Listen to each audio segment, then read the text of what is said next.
Tôi trên không này để trên thực hàng xá sre nói này khai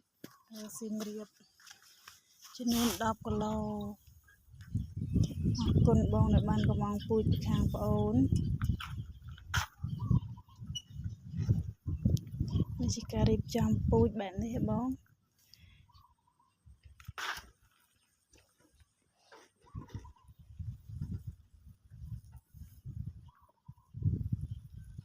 miền mê miền pong miền con cứ này liệt này bên nâng tầm đòn